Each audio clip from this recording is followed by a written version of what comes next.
몸과 마음을 바르게 하는 것. 부덕은 반드시 재주가 뛰어나 이름나는 것을 말하지 않는다. 맑고 지조가 곧으며 염치와 절도가 있어 분수를 지키고 마음을 바르게 가다듬으며 행동거지에 부끄러워함이 있고 움직임에 법도가 있는 것. 이것이 부덕이 되는 것이다. 집안에서 부모, 특히 어머니의 역할은 절대적이다. 자식들은 부모로부터 살아가는데 필요한 모든 것을 배운다. 그중 가장 중요한 것이 마음 쓰는 법과 몸가짐이다. 어머니의 마음이 바르지 않고 몸가짐이 흐트러져 법도가 없다면 그것을 보고 자라는 아이들도 똑같은 사람이 된다. 어머니뿐만 아니라 아버지에게도 해당하는 말이다. 깨끗하게 자신을 관리하는 것. 부용은 반드시 얼굴빛이 아름답고 고운 것이 아니다. 먼지와 때를 씻어 의복을 산뜻하고 깨끗하게 하며 때에 맞춰 목욕하여 몸에 더러움이 없게 하는 것. 이것이 부용이 되는 것이다. 화려하게 예쁜 것도 좋지만 때묻지 않은 정결함이 지엄이의 아름다움에 더 가깝다. 어머니가 집안을 돌보다 보면 자신을 꾸미기가 어렵다. 아름다움은 꾸미는 것이 아니라 깨끗하게 자신을 관리하는 것이다. 옷차림을 깨끗하고 단정하게 하고 몸을 더럽지 않게 관리하는 것이 어머니의 아름다움이다. 적절하게 말하는 것. 부어는 반드시 입담이 좋고 말을 잘하는 것이 아니다. 말을 가려서 하되 예의에 맞지 않는 말을 하지 않고 꼭 해야 할 때 말하여 다른 사람이 그 말을 싫어하지 않는 것. 이것이 부언이 되는 것이다. 말은 가려서 하고 예의에 어긋나지 않게 해야 한다. 꼭 해야 할 말을 적절하게 하는 것이 현명한 어머니가 말하는 방식이다. 부정적인 말보다는 사랑과 감사로 가득한 말을 가족들에게 건네고 다른 사람들과도 좋은 말을 주고받으면서 건강한 관계를 유지하는 것이 자신과 가족을 위한 선물이다. 정성을 다하는 것. 부공은 반드시 솜씨가 다른 사람보다 뛰어난 것이 아니다. 오로지 길쌈을 부지런히 하고 술 냄새 풍기는 것을 좋아하지 않으며 맛있는 음식을 갖추어 손님을 대접하는 것. 이것이 부공이 되는 것이다. 중요한 것은 정성이다. 가족들에게 술 냄새를 풍길 만큼 술을 마시면 어떤 일을 해도 집중할 수 없다. 부모가 자기 관리를 하지 않으면 부모 역할에 소홀해질 수밖에 없다. 부모가 된다는 것은 어른이 된다는 것이다. 자기 관리에 힘쓰고 정성껏 자기 역할을 해내는 것도 어른이 되는 과정이다. 어른이 된다는 것은 모든 일에 정성을 들이는 시간이 소중함을 알아가는 것이다. 솜씨보다는 정성을 다하는 것이 중요하다. 부부는 서로에게 영향을 준다. 현명한 아내는 남편을 귀하게 하고 어리석은 아내는 남편을 천하게 만든다. 어진 아내는 남편을 귀하게 대한다. 귀한 대접을 받은 남편은 자존감이 높아진다. 자존감이 높은 사람은 무슨 일을 해도 성공할 수 있는 힘이 있다.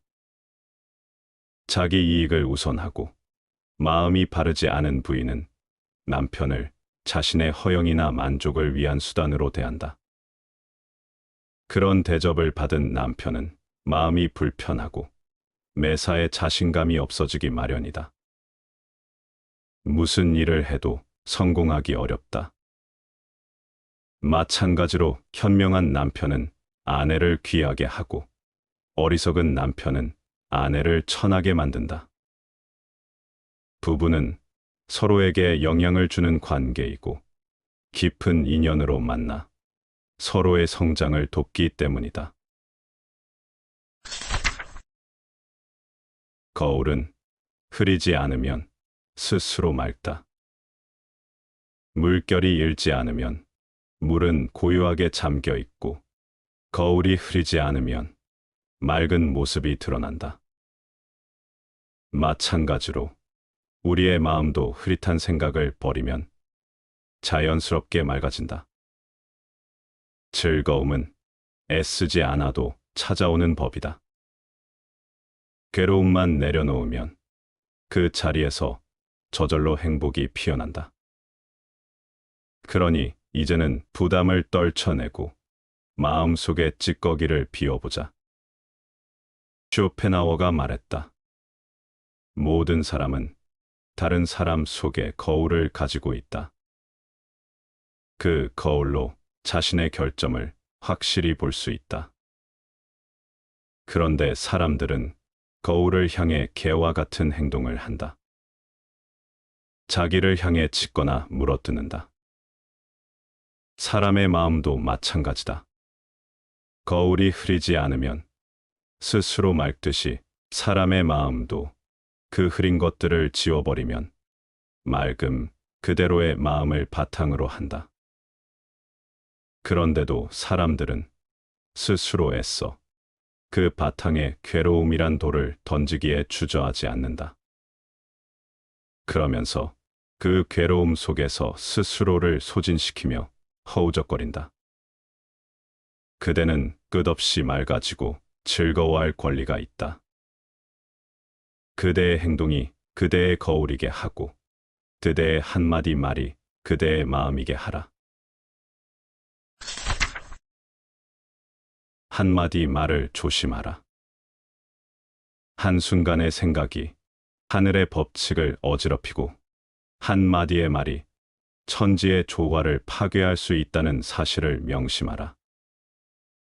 단 한 번의 선택이 자손의 불행을 초래할 수 있으니 결코 가볍게 여겨서는 안 된다. 경각심을 가지고 깊이 반성하라. 생각과 말과 일은 서로 연계되어 있다.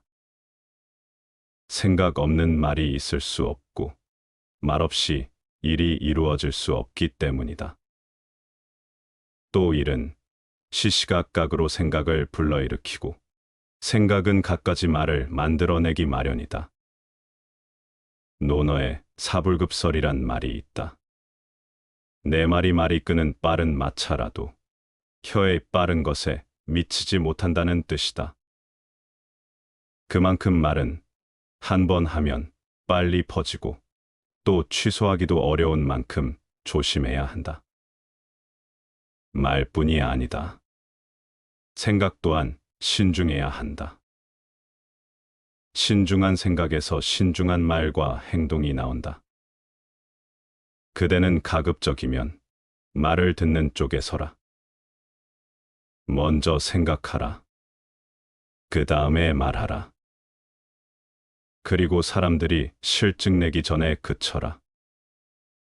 인간은 말함으로써 동물보다 훌륭하다. 그러나 필요한 말이 아니라면 동물보다도 못한 것이다. 그대의 말은 그대 마음을 담은 한 폭의 그림이란 걸 잊지 말라. 시작보다 물러서는 일이 중요하다. 하던 일을 그만두고 물러나고 싶다면 반드시 전성기일 때 물러서라. 그때가 바로 최고의 순간이다. 그리고 너의 몸을 두는 곳은 사람들 속이 아닌 마땅히 홀로 뒤처진 곳에 자리 잡아라. 어떤 일에서 물러나기 가장 좋은 시기는 일이 최고로 잘 되고 있을 때다. 물극즉반이란 말이 있다. 만물의 변화가 극에 달하면 다시 원상으로 복귀한다는 뜻이다. 가장 성한 시기를 지나면 추락밖에 남지 않는다. 이익을 탐하는 사람들 사이에 있을 때는 남들이 원치 않는 곳을 자기 자리로 정해야 몸을 보전할 수 있다. 당나라 이청은 개국 1등 공신으로 남부럽지 않은 부귀영화를 누렸다. 그러나 달도 차면 기우는 것과 같이 부귀가 지나치면 쇠퇴하는 것을 알고 많지 않은 나이임에도 조정에서 물러나기를 간청했다. 당태종은 그 덕을 높이 기려 일대의 법으로 삼겠다고까지 했다고 한다. 모든 것은 시작보다 물러서는 일이 중요하다. 언제 어떻게 물러서야 하는가를 아는 사람은 행복한 사람이다. 존 스타인백은 이렇게 말했다. 인간에게는 온당한 존경을 받으며 은퇴할 시기가 오기 마련이다. 그것은 극적인 것도 아니고 벌 주는 것도 아니다. 단지 작별을 하고 목욕을 하여 기분을 가다듬고 나서 면도날을 들고 따뜻한 바다로 가는 것이다. 시기나 질투가 닿지 않는 곳, 미움이나 오해도 닿지 않는 곳에서 지난 삶을 관조해 보는 것은 얼마나 아름다운 삶인가. 은퇴는 새로운 삶을 시작하는 첫걸음임을 알라. 그대는 해야 할 일을 새롭게 찾아 나서는 것일 뿐이다. 사람 쓰는 일에 너무 엄하지 말라. 급하게 서두르면 오히려 진실이 드러나지 않는다. 조급함은 분노를 부르고 사람을 다루는 데 있어 인내가 필요하다. 어떤 사람들은 쉽게 따르지 않지만 너무 강하게 압박하지 않으면 저절로 따르게 된다. 엄하게 대하는 것은 오히려 그들의 완고함을 키울 뿐이다. 그러니 한 발 물러서서 여유를 가지며 상황을 지켜보라. 진정한 변화는 서두름 없이 천천히 이끌어낼 수 있다. 모든 일에는 강함과 부드러움을 적절히 활용해야 한다. 무조건 강하게 밀어붙이기만 한다고 일이 빨리 해결되는 것이 아니다. 조급증은 현명함의 반대편에 있다. 조급함은 항상 문제를 만들고 실수의 원인이 된다. 쥐도 궁지에 몰리면 고양이를 물듯이 조급한 마음에 강하게 압박하기만 하면 상대에게서 원하는 것을 얻어내기는커녕 공격당할 수 있다. 일하고 사람을 대할 때 여유를 갖고 너그럽게 하면 오히려 더 쉽고 빠르게 해결될 수 있다.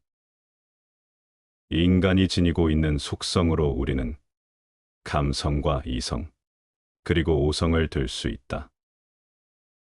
감성이란 어떠한 자극이나 그 자극의 변화에 대하여 감각을 일으키는 일, 즉 감수성을 말한다. 이성이란 사물의 이치를 헤아려 깨닫는 성품으로 의지와 행동을 규정하는 능력, 즉 양심을 일컫는다.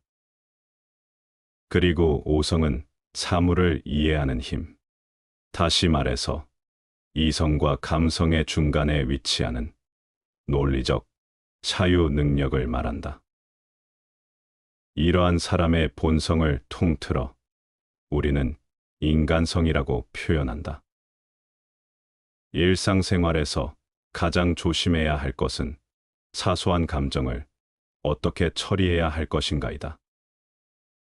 사람은 흔히 큰 불행에 대해서는 체념하지만 조그만 기분 나쁜 일에 대해서는 도리어 감정을 억제하지 못한다.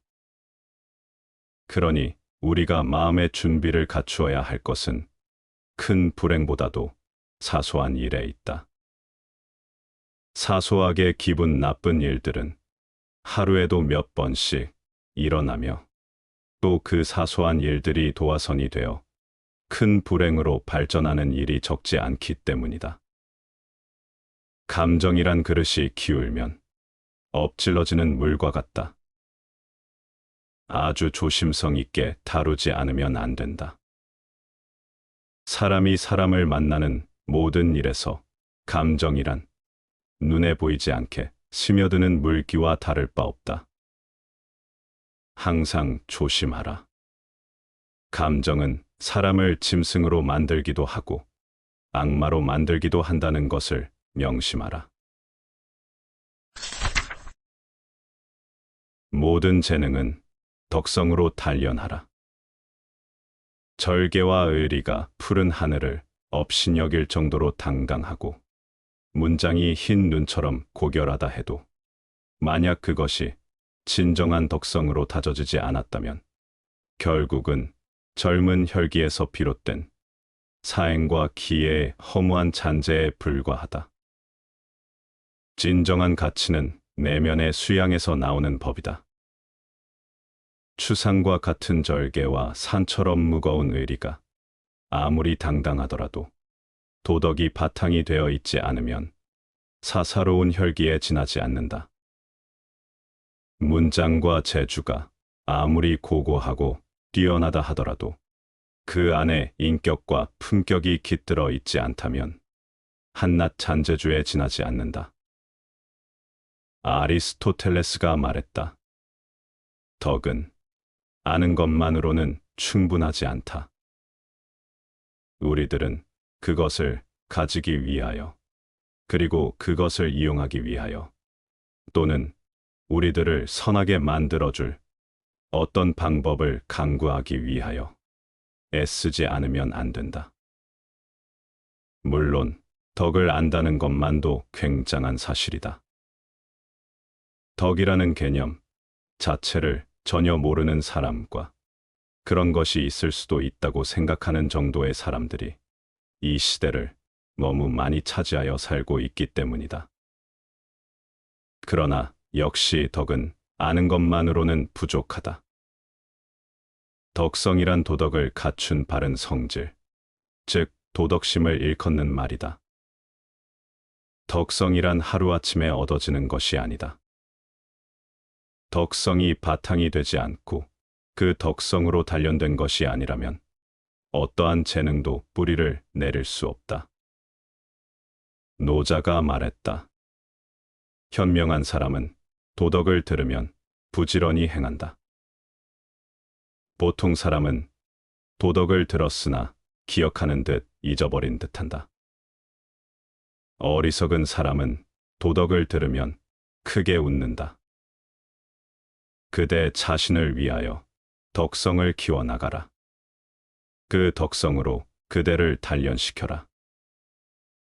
그대는 가장 튼튼한 뿌리를 삶이라는 토양 속에 뻗어내릴 수 있다.